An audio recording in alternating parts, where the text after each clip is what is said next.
क्योंकि अब टैरिफ एक इकोनॉमिकल इंस्ट्रूमेंट नहीं है, राजनीतिक हथियार बन चुका है, एक वेपन बन चुका है।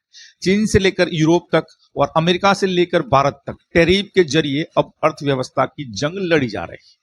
तो ये कहानी किसी ट्रेड एग्रीमेंट की नहीं है, ये एक साइलेंट वॉर की कहानी है, जहां एक टैक्स, एक टैरिफ किसी देश की पूरी अर्थव्यवस्था को हिला देता है। जहां बॉर्डर से ज्यादा खतरनाक होता है बंदरगाह, और कंटेनर से लदी हुई चीजों में ज्यादा पॉलिटिकल एजेंडा भरा होता है। अब डोनाल्ड ट्रंप फिर से टैरिफ लेकर लौटे, लेकिन क्या यह अमेरिका को आगे ले जाएगा या दुनिया को पीछे धकेलेगा? सोचिए, क्योंकि अगली लड़ाई बैलिस्टिक मिसाइलों से नहीं, टैरिफ स्लैब से लड़ी जाएगी। 14वीं सदी से लेकर 19वीं सदी तक यूरोप और एशिया में टैरिफ सत्ता का सिंबल था। ब्रिटेन, फ्रांस, स्पेन जैसे देशों ने अपने उपनिवेशों से सामान मंगवाकर टैरिफ से अरबों कमाए। सीधे शब्दों में कहे तो टैरिफ यानी एक देश दूसरे देश से आने वाले सामान पर टैक्स लगा देता है, वही टैरिफ कहलाता है, ताकि खुद का सामान सस्ता दिखे और विदेशी सामान महंगा दिखे। लेकिन 2024-25 में इसकी चर्चा क्यों हो रही है? क्यों हर जगह पर, हर मीडिया पे टैरिफ टैरिफ टैरिफ चल रहा है? क्योंकि अब टैरिफ एक इकोनॉमिकल इंस्ट्रूमेंट नहीं है, राजनीतिक हथियार बन चुका है, एक वेपन बन चुका है। चीन से लेकर यूरोप तक और अमेरिका से लेकर भारत तक टैरिफ के जरिए अब अर्थव्यवस्था की जंग लड़ी जा रही है। अब बात करते हैं अमेरिका की टैरिफ हिस्ट्री क्या है। पहली बार अमेरिका ने टैरिफ को हथियार कब बनाया? 1930 में स्मूथ हेवली टैरिफ एक्ट आया। अमेरिका ने 20 से ज्यादा देशों पर भारी टैरिफ लगाया। रिजल्ट ग्रेट डिप्रेशन, यानी नतीजा ग्लोबल ट्रेड कोलैप्स हो गया, यानी महामंदी का दौर शुरू हो गया, यानी दुनिया में आई महामंदी। 1980 जापान के खिलाफ टैरिफ वॉर। अमेरिका ने जापान की गाड़ियों को और टेक्नोलॉजी को रोकने के लिए टैरिफ लगाया।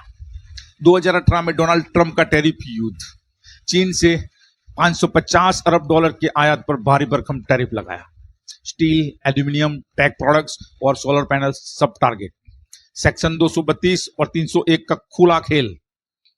ट्रंप का बयान था, tariffs are great, I love tariffs. अब बात करते हैं अमेरिका का टैरिफ स्लॉट क्या कहता है। बेसिक टैरिफ की बात करें तो 2.3% से लेके 3.5% तक WTO के तहत कृषि प्रोडक्ट्स पर अमेरिका 100% से भी ज्यादा टैरिफ लगाता है। सेफगार्ड टैरिफ्स की बात करें तो स्टील, एल्यूमिनियम, ईवीज और सोलर पैनल आते हैं। सेक्शन 301 चीन को टारगेट करने के लिए बनाया गया है।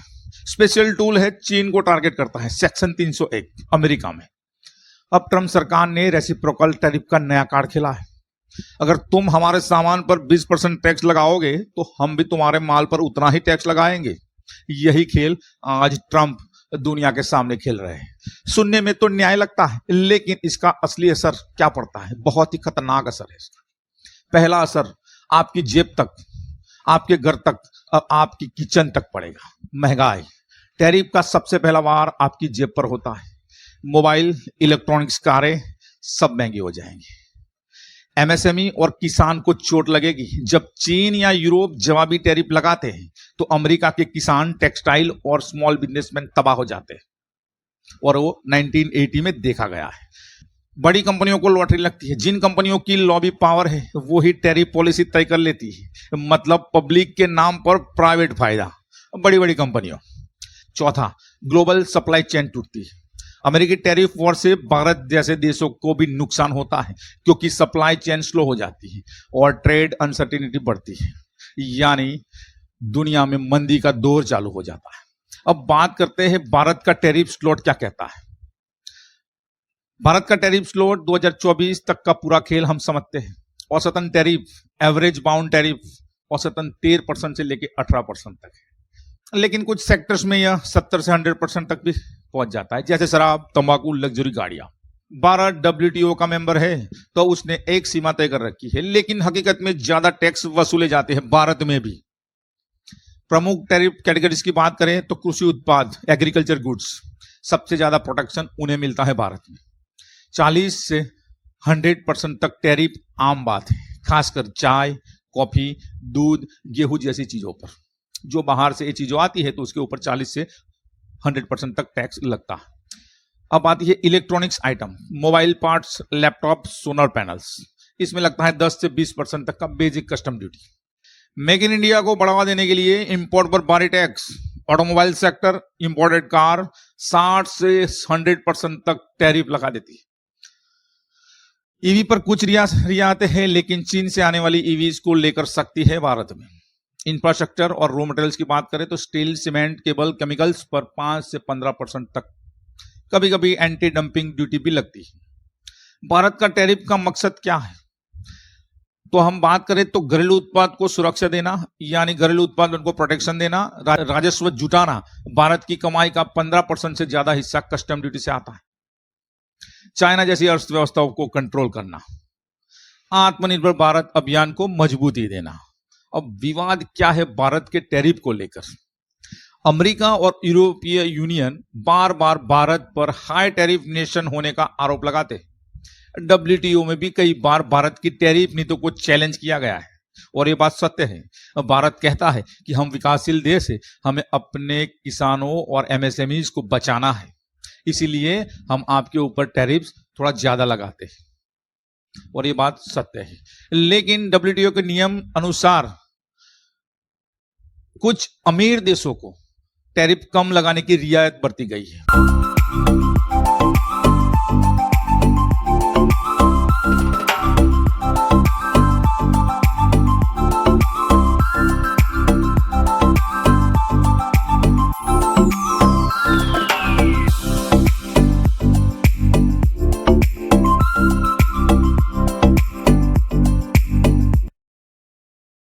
तो ये कहानी किसी ट्रेड एग्रीमेंट की नहीं है, ये एक साइलेंट वॉर की कहानी है, जहां एक टैक्स, एक टैरिफ किसी देश की पूरी अर्थव्यवस्था को हिला देता है। जहां बॉर्डर से ज्यादा खतरनाक होता है बंदरगाह, और कंटेनर से लदी हुई चीजों में ज्यादा पॉलिटिकल एजेंडा भरा होता है।